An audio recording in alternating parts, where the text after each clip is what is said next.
All right, let's take a look at some of the dailies here this morning. And we're going to start with The Guardian today. Well, they're following up from fallout of yesterday. Labour demands inflation-proof pay, frequent wage. That is a big lead on the front page of Guardian. Vanguard newspaper, May Day. Labour gives FG May 31 deadline on minimum wage. So, big question is, okay, is it here we go again, or what happens thereafter? I guess time will tell. Beneath that little story, banks close 2 million accounts over BVN, name others. Okay, so how do they say? New sheriff is in town? So that's what you find on the front page there. Well, that's not all there is to this minimum wage. Daily Trust reporting this morning. New Telegraph, Workers' Day. Labour gives FG May deadline, says 35% salary increase, not minimum wage. So, and then Daily Independent too, your days of worrying are over.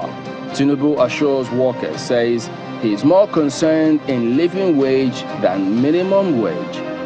So what now? Are they on the same page, except that figures maybe not adding up as of yet, but who knows? Beneath this one, you see NLC, TUC give FG 1 week to reverse electricity tariff hike. Yeah, also there. Nigerian News Direct, May Day celebration. Your days of worrying are over. Tinubu assures Nigerian workers as NLC demands new minimum wage of 615,000 naira, urges FG to act. Same narrative on the most part, but the date is here today. Daily Times, Tinubu to workers, your days of worrying are over. Says expect not only minimum wage, but living wage. Sues for industrial peace, harmony, unity. And then the Nigerian Observer, wage squabbles, tariff disputes, fuel shortages, more Workers' Day. As a lead of the Observer, as Atiku Obi commend Nigerian workers, ask for better welfare packages.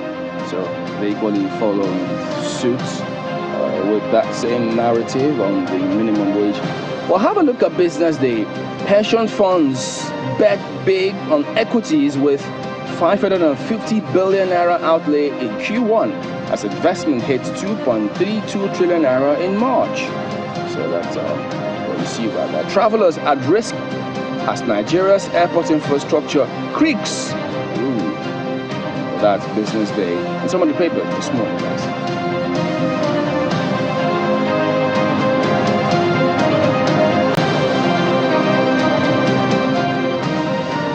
Well, the first of the takes for me would be on the front page of the Nigerian Observer today. Wage squabbles, tariff disputes, fuel shortages, mar Workers' Day. It took us 365 days to get to May 1. You know, when we were having this conversation with the president of the NLC yesterday, one of the issues we raised was that, look, May 1 is supposed to be a crescendo of the previous year and the beginning of another workers' year. Now, what are the issues? What are the things that we should be giving attention to? So by the following year, we can review. We're having a conversation around one of these days that we celebrate from time to time, when a guest said, look, we shouldn't just be looking at the day as the day. It should be a culmination of what we did 365 days before that particular time. And there we are. On the day, we're still talking about wage squabbles, still talking about tariff disputes, still talking about fuel shortages on a day that workers are supposed to be having celebrations. So it begs a lot of questions for me, guys. I don't even know whether we are even looking at things, the right way. Good to know that the president also made promises that the workers' days of lamentations, days of worrying are over. Well, we can say that for the pay. How about the spiral, the ripple effect? If there is such a significant increase in pay, how about the ripple effects on rents, on tenancy agreements, on the cost of food and stuff like that in the marketplace? How about that? Is that also in consideration? Well, that's just one of the things that I would want to look at, guys, this morning. Well, I think I went to borrow a leaf from you because at the end of the day, we're all workers, aren't we? And we all have to deal with the president's assurances, you know. The days of worrying are over. Are they? It's a big question. Are they? As you said, is it just about increasing the minimum wage? Is it just about doing this surprise 70,000 naira minimum wage? Some people do not think so. And from what we've seen so far, the feedback that's coming in, well, some people it's just, can we just get the price of things down? Because they know that there will be a spiraling effect. The more you increase it, the more the price of goods and services are going to go up. So I really don't know how that is going to work. I really want people to be able to hold on to the president's assurances. But hey, don't forget at the end of the day, they're politicians. Politicians will say what it is that they need you to hear. They will say, they have sweet words all of the time. But as we know, the taste of the pudding at the end of the day is in the eating. I think the Nigerian workers will have another 365 days to really assess whether their days of worry are truly over. But as we speak right now, we have to really salute Nigerian workers, Nigerian parents, Nigerian students. They are the real most valuable persons. I don't know how they're putting it all together, but they need to be saluted. Chamberlain. Yeah, I hope they get your message this morning on they Instagram. have to. So the salute you gave them this morning on Instagram, they better get it.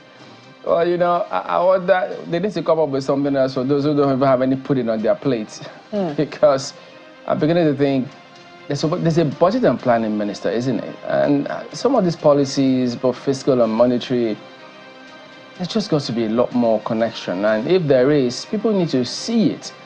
That way it helps people plan. It doesn't foster a state of hopelessness, as though policies are not being properly coordinated. So it doesn't send the right message to persons who are looking through, especially now that the president is on this shuttle diplomacy.